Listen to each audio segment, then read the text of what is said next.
오늘 말씀 잠언서 25장 13절로부터 15절까지의 말씀, 주여 살피고 제하게 하소서라는 제목의 말씀을 가지고 잠언서 25장을 계속해서 봅니다. 잠언서 25장 13절로부터 15절까지의 말씀, 주여 살피고 제하게 하소서. 함께 합독하시겠습니다. 시작. 충성된 사자는 그를 보낸 이에게 마치 추수하는 날에 얼음 냉수 같아서 능히 그 주인의 마음을 시원하게 하느니라. 선물한다고 거짓 자랑하는 자는 비 없는 구름과 바람 같으니라. 오래 참으면 관원도 설득할 수 있나니 부드러운 혀는 뼈를 꺾느니라. 아멘. 기도하겠습니다. 하나님 아버지 감사합니다. 오늘도 주님께서 함께 하셔서 온전히 주를 향하여 달려갈 길을 다하게 하심에 감사합니다. 은혜 안에 나아갈 수 있도록 인도하시고 주님을 부를 때에 주님 우리를 만나 주셔서 오직 그 주님으로 인하여 기뻐하고 즐거워할 수 있는 한날이 되게 하여 주옵소서. 이 새벽에 주님을 찾을 때에 주님의 음성을 듣게 하시되 갈 바를 알지 못하며 헤매이고 허덕이는 우리의 심령이 우리의 육신이 아버지 온전히 정함을 얻게 해주시고 자로나 우로나 치우치지 아니하게 하시고 오직 정한 길을 저 표대를 향하여 달려갈 길을 끝까지 다하는 충성된 청지기들 될 수 있도록 축복하여 주옵소서. 예수님의 귀하신 이름 받들어 기도 올려나이다. 아멘. 우리가 신앙 고백했나요? 제가 이렇게 말씀 전할 때 어쩔 때는 신앙 고백을 해놓고요. 신앙 고백 안 했나 그럴 때도 있어요. 사람이 굉장히 집중하는 앞에 서 있는 사람도요. 뭔가 하나 푹 빼먹을 때가 있다니까요. 우리가 진짜 우리의 정신과 우리의 마음이요. 딱 정해지지 않으면 금세 이게 우리 영혼이 분실돼요. 항상 정말 깨어 있어야 되고요. 늘 정말 하나님 앞에 정말 집중을 다하고 사력을 다하는 예배 시간이 되어야 되는 줄 믿습니다. 13절의 말씀에 보니까 충성된 사자는 그를 보낸 이에게 마치 추수하는 날에 얼음 냉수 같아서 능히 그 주인의 마음을 시원하게 하느니라 이렇게 말씀하고 있습니다. 충성된 사자가 어떤 사람입니까? 왕이 있다면 왕이 옆나라 사신에게 보내는 사람을 보통 사자라고 표현하거든요.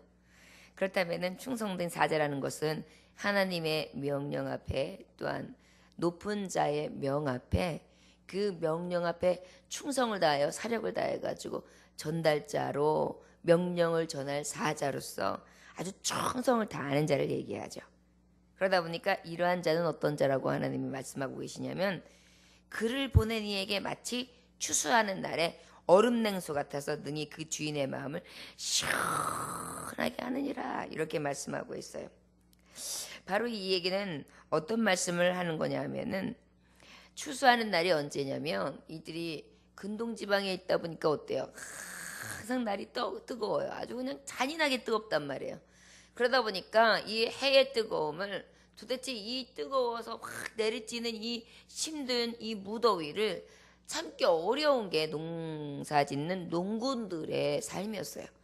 그러다 보니까 얼음 냉수, 여러분 일하고 난 다음에 막 열심히 일하는데 참을 준비하는데 참을 갖다가 냉동실에 시원한 얼음을 얼려놨다가 그냥 쩍쩍쩍 깨가지고 시원한 얼음에다가 탁 해서 거기다가 또 물을 조금 부어가지고 후후 저었는데 또 거기다가 시원하고 달달한 수박을 착착착 썰어가지고 딱 넣어서 거기다 설탕을 싹 불어가지고 거기다가 또 사이다를 조금 착 첨가하고 오렌지 주스를 착 첨가해가지고 싹 시원하게 가져가가지고 이구 가가지고 참 드세요. 그러면 그냥 한낮 더위에 벌컥벌컥 마시면 아우 맛있다.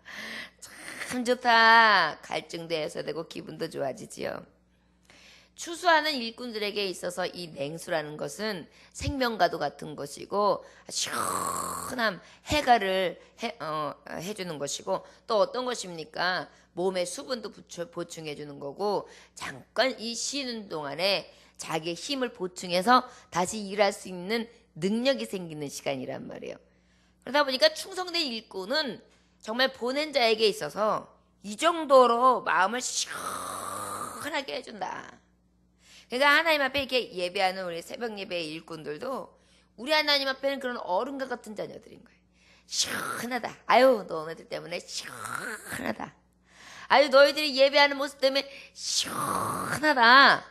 너희들이 충성하는 모습 때문에 시원하다. 이렇게 말씀하셔요. 여기서 충성되는 것은 일정하고 변함없이 믿을만하고 그 일을 완수하는데 아주 전념하는 일꾼을 얘기하거든요. 그런데 이 충성하고 완전히 반대되는 삶이 어떤 삶일까요? 작심삼일. 그래서 3일 만에 결심을 했던 것이 후루룩 깨져요. 3일도 못 가요. 하루에도 여러 번 변해요. 그리고 다 그 일을 해내지도 못해요. 그 다음에 어때요? 조석변이 뭐 3일은 말도 할 거 없고요. 아침, 점심, 저녁으로 그냥 훅훅 바뀌어요. 아침, 저녁으로.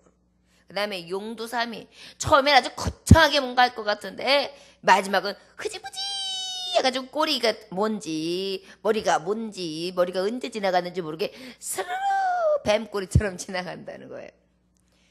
이것이 충성되지 못한 자의 정말 게으른 자의 삶이거든요. 이것은 결국 뭐예요? 하나님 앞에 시원함, 마음을 시원케 하며 하나님의 마음을 기쁘게 하며 하나님의 영광스럽게 하지 못한다는 것이죠. 그래서 특별히 이 정말 충성된 종들을 어떻게 이야기합니까? 고린도전서 4장 2절 그러니까 맡은 자들이 구할 것은 충성이다. 그 다음에 계시록 2장 10절에 보니까 그 충성된 자들은 어떻게 해야 되냐? 내가 죽도록 충성하라. 그리하면 의의 멸류관을 너희에게 주신다. 여러분 오리열에 찌는 듯한 이 근동지방에 이 열기를 식히는 이 음료수. 이 근동지방은요 얼음물에다가 포도주를 탔대요. 그래가지고 그 포도 음료를 갖다가 탁 마시면서 잠깐 이 얼음물을 통해 이 더위를 식혔다고 합니다. 여러분들이요 하나님 앞에 저와 여러분들은 다 보내심을 받은 충성된 일꾼들이에요. 그렇지 않습니까? 하나님이 우리를 충성되다 여기시면서 우리를 각 직임으로 맡은 바 충성 다하게 하셨어요. 그럼 우리는 하나님 앞에 어떻게 하면 돼요? 그저 마음에 시원한 얼음 냉수와 같이 아버지의 마음을 시원하게 하고 흡족하게 하는 그러한 가장 충성된 일꾼이 되어야 되는 줄 믿습니다. 한경도의 어촌에 어떤 일이 있었느냐면 아주 부잣집에 부유한 집이 있었어요. 그 중에서 아주 귀하게 자란 그러한 한 소년이 있었는데 어느 날 이 한경도에서도 어촌 마을에 최고의 부자라고 해서 40척의 배를 가졌으니까요. 40척의 배를 가졌는데 그 배가요. 함경도 얘기가 나온다는 얘기는 이미 무슨 말씀이에요? 6.25 일제치하 바로 전을 얘기하는 거잖아요. 그러니까 함경도 이야기가 나올 수 있는 거잖아요. 그러니까 꽤 오래전 이야기죠. 그런데 그 당시에 배가 40척이라는 얘기는 엄청나게 부유했던 집인 거예요. 그런데 이 배가 40척이라 떵떵거렸던 집이 하루아침에 이 배 40척이 하나도 돌아오질 않는 거예요. 나중에 보니까 폭풍에 난파가 됐어요. 그러다 보니까 뭐 가지고 있는 모든 재산들을 정리해서 그 돌아오지 않는 미망인들의 가족들을 전부 다 이제 필요한 대로 다 보상을 해주고 다 떼어주고 나니까 아무것도 남는 게 없더래요. 그래서 결국은 여기서 남겨진 이 소년이 어떻게 되느냐면 캐나다 선교사에게 이렇게 머슴살이를 들어가게 돼요. 그래가지고 캐나다 선교사에 머슴살이를 들어가가지고 가장 고생을 다 합니다. 막 얼음물에 얼음을 깨면서 빨래를 해야 하고 이거 얼마나 부유하게 자라났겠어요. 뭐 배가 40척이었으니까 그 당시에 잘 먹고 귀하게 그저 그냥 손주니까 또 의하고 지냈을 텐데 마순살이라니 얼마나 하루아침에 한심스럽겠어요. 그래서 새벽에 빨래하다가도 울고 밤에 자다가도 울고 그 서러움이 뼈 맞춰가지고 그렇게 힘든 세월을 보냈다고 해요. 그런데 간혹 이 캐나다 선교사님이 이 소년이 일하는 곳마다 돈을 올려놓을 때가 있었어요. 근데 그게 바로 뭐냐면 이 소년이 정직한지 아니한지를 시험하려고 일부러 올려놨대요. 그런데 한 번도 그 돈에 손을 댄 적이 없는 거예요. 딱 그 자리. 그렇지 않으면 한쪽에 딱 뒀다가 주인님 이게 떨어져 있었습니다. 그리고 전해드리고 항상 정직하게 행동을 하더라는 거예요. 아, 됐다. 너는 참 정직하구나. 너는 그만하면 됐다. 이러고 난 다음에요. 이 캐나다 선교사님이 어떻게 하느냐면 그때부터 교육을 시키기 시작해요. 그러니까 시험에 통과한 거예요. 그래가지고 서울로 데리고 가가지고 말하자면 서울 유학을 시킨 거죠. 시골에서. 그래서 서울에서 교육을 시키고 그 다음에 일본으로 보내서 유학을 시키고 미국으로 보내서 유학을 시켜요. 그래가지고 아주 학식에 뛰어난 사람이 되게 만듭니다. 그래서 이 소년이 후일에 누가 어떤 일을 하게 되느냐면은 그 남대문 교회의 목사님이 되시고요.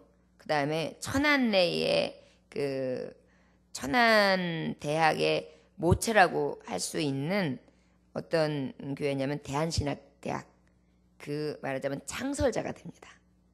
그러니까 신학 박사로서 그런 다음에 교회 목사로서 큰 일을 감당하는 분이요. 김치선 목사님. 이분이 김치선 박사님이 거기서 탄생하게 되었다는 얘기입니다.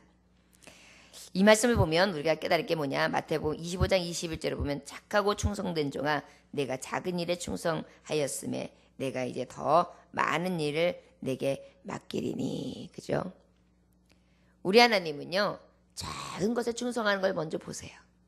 누가 알아주던 알아주지 아니하던 그저 열심으로 주의 일을 감당하면 더 큰 일도 예비하셨다가 맡기신다는 것입니다. 우리의 믿음과 우리의 충성과 우리의 신앙을 딱 달아보시는 거예요. 가장 힘들게 내려뜨려서 그렇게 힘들게 교육할 때가 있는가 하면 그 다음에는 공부시킬 때가 있는가 하면 그리고 난 다음엔 주의종으로 사용할 때가 있는가 하면 그 주의종이 앞을 멀리 보면서 많은 신학생들을 키우는 정말 큰 종으로 하나님이 예비해 두신다는 것이죠. 우리는 하나님의 뜻을 다 알지 못합니다. 나는 그저 앞만 보고 여기 요게 있구나. 아이고 내가 어렵구나. 아이고 힘들구나. 아이고 해결됐구나. 그러면서 숨통을 하나하나 열어가면서 가는데 우리 하나님의 계획은 멀리 있으시죠. 그러한 하나님의 깊고 넓은 뜻 안에 우리가 해야 될 것은 오늘 말씀을 통해서도 우리가 교훈을 받을 수 있듯이 오직 충성입니다. 아버지 앞에 온전히 인정받을 수 있는 충성된 종들이 다 되시기를 원합니다. 얼음 냉수와 같이요. 오늘 저와 여러분들 기도할 때 하나님, 제가 하나님 앞에 얼음 냉수 같기를 원해요. 교회 앞에, 사람들 앞에, 세상 앞에 시원한, 뭔지 모를 시원한 그러한 정말 속이 다 시원하네. 저 사람 보니까 참 기쁘네. 행복하네. 맡겼던 채증이 뻥 뚫리는 것 같네. 이렇게 쓰임받을 수 있는 충성된 종들이 되시기를 원합니다. 우리 14절 말씀 한 건 이거 같이 읽어보실까요? 시작. 선물한다고 거짓 자랑하는 자는 비 없는 구름과 바람 같으니라. 여기서 선물한다고 거짓 자랑한다는 자는 어떤 자냐면요. 떠버리는 자예요. 막 약속을 이리저리 해요. 이렇게도 할 거고요. 저렇게도 할 거고요. 이것도 지킬 거예요. 저것도 지킬 거예요. 말로다가는 아주 그냥 이별스럽게 아주 그냥 선물하는 사람처럼 아주 선물을 갖다가 앵기는 것처럼 아주 말을 많이 해요. 그리고 유세하죠. 여러분 정치인들이 그러잖아요. 모두 해놓겠습니다. 모두. 아니 정치를 한 데 있어서 자신이 할 수 있는 지킬 수 있는 것이 얼마나 한계가 있습니까? 사실 지키기 싫어서가 아니라 재원이 필요하고 나라의 재정이 뒤따라야 되고 또한 이것이 멀리 봤을 때 나라를 위하는 것인지 아닌지도 판단이 되어야 되고, 이것은 그냥 지역 감정 있는 사람들, 지역민들만의 어떤 필요한 것을 채우기 위한 것이 아니라 전체를 보고 해야 되는데 그렇지 않잖아요. 빨리 당선이 돼야 되고 자기가 어필이 돼야 되니까 그냥 유세한 내용들을 많이 폭포수같이 내려놓고 어때요? 지키는 거 없어가지고 굉장히 사람들을 실망시키는 경우들이 있죠. 마찬가지로 우리가 살아가면서도 많은 사람들한테 이렇게 막 뭐 할 것 같이 말은 많이 해요. 아주 약속 다 지킬 것 같이 다 떠벌려놔요. 그런데 어떻게 되냐? 거짓 자랑하는 자, 비 없는 구름과 바람 같으니라. 구름이 확 꼈어요. 바람이 확 불었어요. 그러면 비가 오려나 보다. 그러다 보니까 농사꾼에게는 이렇게 구름이 끼고 이렇게 바람이 불면은 그래도 오늘 농사 지을 때에 특별히 물 주지 않아도 되고 우리 농작물도 오늘 걱정 없겠구나 싶은데 그냥 모양만 크고 언제 그랬는가 싶더니 갑자기 구름이 훅 물러가더니 해가 쨍 하고 뜬단 말이에요. 그래가지고 바람 불었던 거, 구름 났던 거, 뭔가 신호가 오면은 뭐가 와야 되는데 오지 않는 거예요. 결국은 무엇입니까? 완전히 그냥 지나가는 어이없는 비 없는 구름이요, 바람이요. 여러분, 원래요 아무것도 들지 않은 이 수레가 소리가 요란하다 그러죠. 깡통이 비어 있으면 소리가 땅땅땅땅땅땅땅땅땅땅땅 이런 소리가 나요. 그런데 이 깡통 캔 같은 데에 꽉 차 있으면 어때요? 뚝뚝 툭툭 이런 소리가 나요. 왜요? 안에 차 있기 때문에. 바로 이 선물을 자랑하는 자들은요, 결국은 허풍으로 가득 차서 실제 들어있는 충성심이나 실제 들어있는 진실함이나 실제 들어있는 신실함이나 실제 들어있는 진국과 같은 정말 사람 됨됨이가 없는 자들을 가리키는 거예요. 이런 자들 오직 정말 비 없는 바람과 구름과 같이 헛된 존재들이다. 저와 여러분들 주의 일하는 데 있어서 하나님은 어떻게 하기를 원하시느냐? 마태복음 6장 1절에서 4절에 보면은요, 사람에게 보이려고 의를 행치 않도록 주의하라. 아버지께 받을 상이 없다 그랬어요. 그리고 구제할 때는 외식하는 사람의 외식하는 자 같이 영광 받으려고 하지 말아라. 회당 거리에서 또한 나팔 불지 말아라. 그들은 이미 자기 상을 다 받았다. 너는 구제할 때에 오른손이 하는 것을 왼손이 모르게 하라. 오직 구제함을 은밀하게 하라. 은밀한 중에 보이시는 너희 아버지께서 갚아주시리라. 선을 행할 때도요, 우리는 조용히 떠버리지 아니하면서 혼자 마음으로 기뻐하는 거예요. 그것이 하나님이 원하시는 마음이고, 아버지 앞에 충성된 종으로서 어른과 같이 하나님의 마음을 시원하게 해드리는 자입니다. 주의 일들 하는 데서 이거 내가 했어, 이거 내가 한 거야, 이런 일 내가 했어, 내가 이래도 이래봬도 이런 사람이야, 이게 아니라 그저 나는 주여 뒤로 감춰주시고 오직 예수의 의만, 예수님의 이름만, 예수 십자가만 증거하게 하시고 나의 죄된 것들을 늘 깨닫고 돌이켜서 나를 다 예수의 보혈로 씻으사 정결하게 하소서. 그래서 어떻게 해요? 입을 탁 다물고 말하기는 더디하고 듣기는 속히 하면서 늘 하나님의 말씀을 보면서 나를 살피는 거예요. 내가 떠벌리는 건 무엇인가? 내가 자랑하는 건 무엇인가? 내가 충성하지 못하고 정말 미련한 자, 하나님 앞에 패역한 자의 삶의 모습은 어떤 모습이 있는가 하여 자꾸 나를 살피는 거예요. 남의 거 보면서 남의 거를 들추기 바쁘기 이전에 나를 보는 거예요. 그래서 자꾸 살펴서 치우는 거죠. 깨끗이 하는 것입니다. 유다서 1장 12절에 보면 그들은 기탄 없이 너희와 함께 먹으니 너희의 애찬에 암초에 자기 몸만 기르는 목자요, 바람에 불려가는 물 없는 구름이요, 죽고 또 죽어 뿌리까지 뽑힌 열매 없는 가을 나무요. 어떤 자가 기탄 없이 너희와 함께 먹는다. 그냥 늘 떠버리면서 그냥 이야기가 말고 말이 많고 이런 사람들은 결국은 애찬 암초 같은 자다. 암초. 자기 몸만 기르는 자다. 왜냐하면 자기 자랑만 해가지고 자기 피할을 하는 거니까요. 그리고 이런 자들이 바로 바람에 불려가는 물 없는 구름이다. 결국 뭐예요? 비를 내리지 못하는 헛구름이요.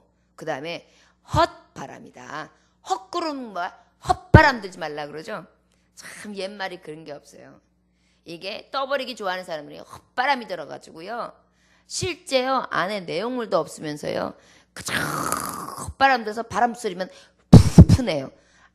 아무것도 영양가도 없이 말이에요. 저와 여러분들 믿음의 사람들 아닙니까?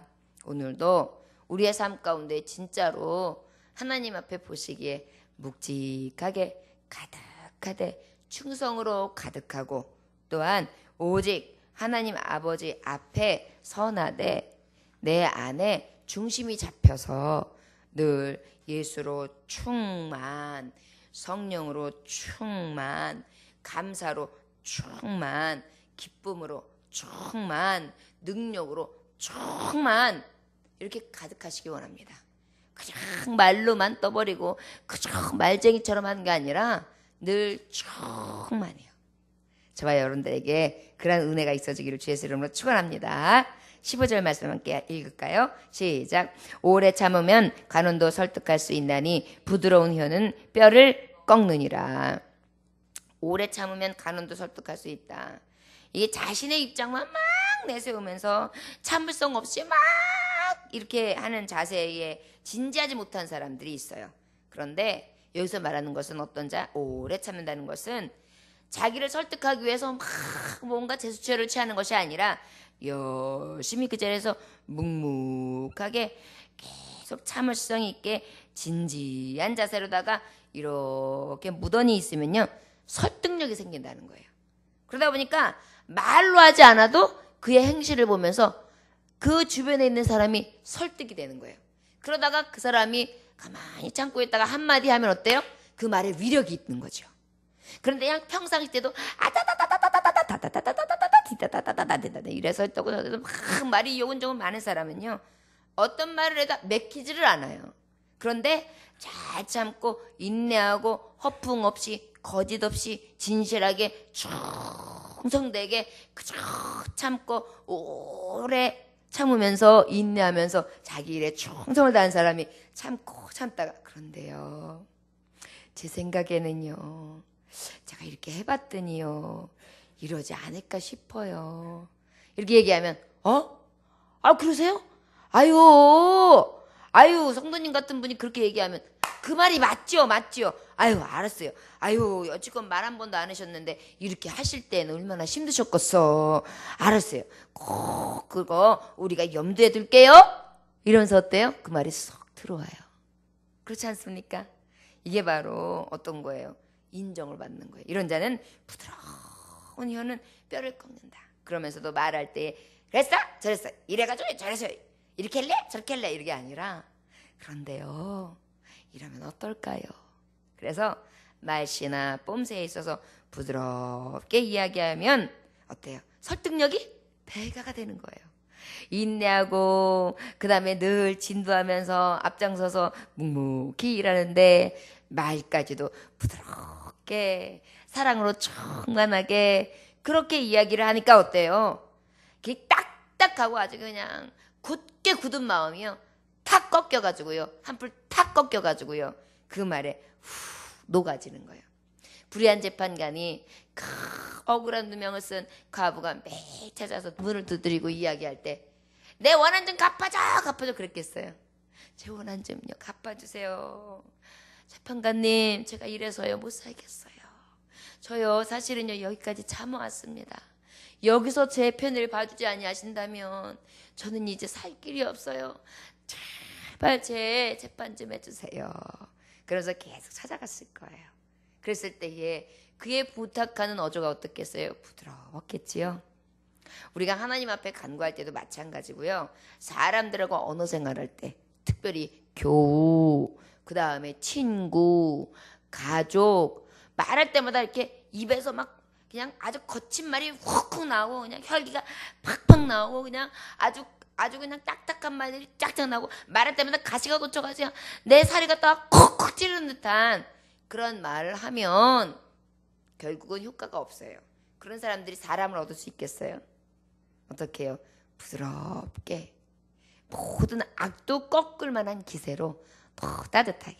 여러분, 우리가 해와 바람에 내기한 것이 기억나지 않습니까? 해는 그저 따뜻하게, 바람은 그냥 세차게 강하게 그냥 몰아붙였잖아요. 그랬더니 몰아붙인 자는 어때요? 더 옷을 여미었고, 그 다음에 따뜻한 해 밑에 있었던 자들은 어땠어요? 오히려 옷을 싹 벗으면서 따뜻한 해를 덥네 그러면서 그 더위 앞에 그 움츠렸던 몸을 풀지 않습니까? 우리도요, 이 부드러운 말 한마디, 이것이 딱딱하게 굳어서 금자라도 꺾일 것 같고 부러질 것 같은 심령들이요, 녹아져서 그들이 돌아오고 그들이 회개도 하고 그들이 감동도 받고 이러한 은혜의 사람들이 되시기를 주 예수의 이름으로 축원합니다.